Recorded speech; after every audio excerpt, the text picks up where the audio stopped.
যুদ্ধ লাগছে বিশ্বের বড় বড় দেশের সাথে, যেমন হচ্ছে আপনার যুক্তরাষ্ট্র আর হচ্ছে ইসরায়েল। এরা দুইজন মিলে ইরানের উপরে হামলা করতেছে, ইরানের হাজার হাজার মানুষগুলোকে মারতাছে।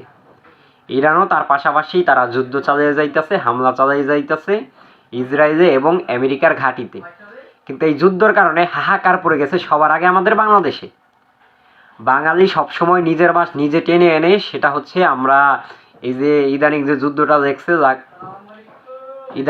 যুদ্ধটা লাগছে লাগার পরে আমরা দেখতেছি, দেখেন বাংলাদেশে যে তেল আছে সেগুলো রিজার্ভ আছে মোটামুটি এখনো মাসখানিক চলবে। তেলের দাম আর খুব সহজে বাড়বে না। মাসখানিক চলার পরে যখন তেলের সংকটটা পড়ে যাবে তখন আর কি তেলের দাম বেড়ে যাবে। কারণ হচ্ছে ওই যে আপনার ইরান হরমুজ প্রণালী বন্ধ করে দিছে, যার কারণে তেল আর কি ভালো মতো বিশ্বের সব জায়গায় পৌঁছাইতেছে না। এখন কথা হচ্ছে আমাদের দেশে এখনো সংকট পড়ে নাই, কিন্তু সংকট পড়ার আগেই তেলের দাম বাড়ার সম্ভাবনা আছে। কি কারণে? এই যে বাঙালি নিজেদের বাস নিজেরা খায়। দেখেন যুদ্ধ লাগছে, তেলের দাম বাড়বে ভবিষ্যতে, মানে এখনো মাসখানিক বাকি আছে। এর আগেই তারা কি করতেছে, তেল মজুত করার চেষ্টা করতেছে। মোটর সাইকেল লোকেরা, প্রাইভেট কারের লোকেরা সবাই তেল আনার চেষ্টা করতেছে, মানে তেল আনার একটা হিড়িক পড়ে গেছে। তেল কিভাবে আনা যায়, তেল কিভাবে মজুত করে রাখা যায় সেটার এক ধরনের হিড়িক পড়ে গেছে, যার কারণে অনেকে ঘন্টার পর ঘন্টা লাইন ধরে দাঁড়িয়ে আছে, কিন্তু তেল পাচ্ছে না, 2 লিটারের বেশি তেল দিতেছে না। ঠিকই আছে, সরকার থেকে যে কাজটা করছে ঠিক আছে, কারণ আপনারা যুদ্ধ লাগছে এই খবরটা শুনে, সবকিছুর দাম বাড়বো এই খবরটা শুনে আপনারা তেলটা কিনতে গেছেন এত তাড়াতাড়ি কেন? এত পাগল হওয়া লাগবে কেন?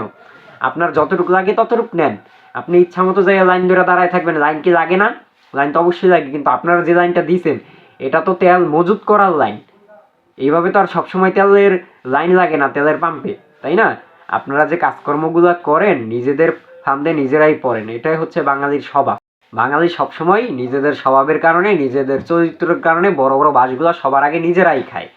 দেখেন লাইনটা কখন পড়ে, যখন যে লোকটার তেলের প্রয়োজন নাই, অপ্রয়োজনীয় ক্ষেত্রে তেল নিয়ে মজুত করে রাখে, সেই লোকটা যখন তেল নিতে আসবে পাম্পে, তখন পাশাপাশি যে লোকটার তেল প্রয়োজন আছে সেই দুই ব্যক্তি মুখোমুখি হবে। হওয়ার পরে কিন্তু এরকমের দুইটা গ্রুপ, মানে অনেক মানুষ আসবে যাদের তেল লাগবে, অনেক মানুষ আসবে যাদের তেল লাগবে না, তারাও তেল মজুত করার জন্য আসবে। তখনই কিন্তু একটা ভিড় লেগে যায়, সিরিয়াল লেগে যায়। এটার কি এখন হচ্ছে? আপনারা যে কাজগুলো করতেছেন এটা কি ঠিক? দেশের সম্পদ দেশে থাক, নিজেদের ঘরে কেন আনতে হবে? যখন লাগবে আমি তখন নিব, এখনই আমার প্রয়োজন নাই নিয়ে মজুত করে রাইখে দেবো, দরকার কি? এর জন্যই তো সব কিছুর দাম বেড়ে যায়। এখন এর জন্য সরকার নির্ধারিত করছে যে মোটর সাইকেলের জন্য পেট্রোল 2 লিটার ভরতে হবে, আর বেশি কেউ নিতে পারবে না। ঠিক কাজ করছে, ভালো কাজ করছে, কারণ আপনারা ওই যে ইচ্ছা মতো নিয়ে মজুত করে রাখবেন, সেটা তো করতে দেওয়া যাবে না। যার প্রয়োজন নাই সে নিয়ে রাইখা দিবেন, আর যার প্রয়োজন আছে সে পাইব না, এটা তো হইব না।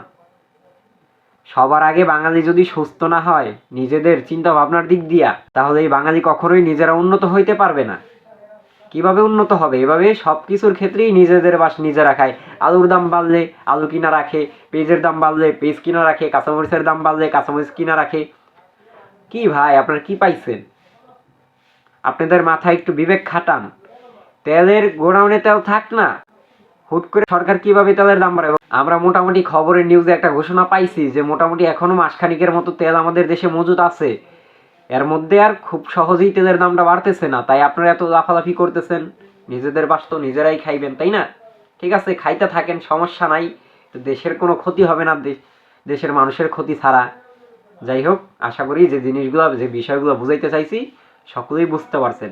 ধন্যবাদ সকালকে ভিডিওটা দেখার জন্য।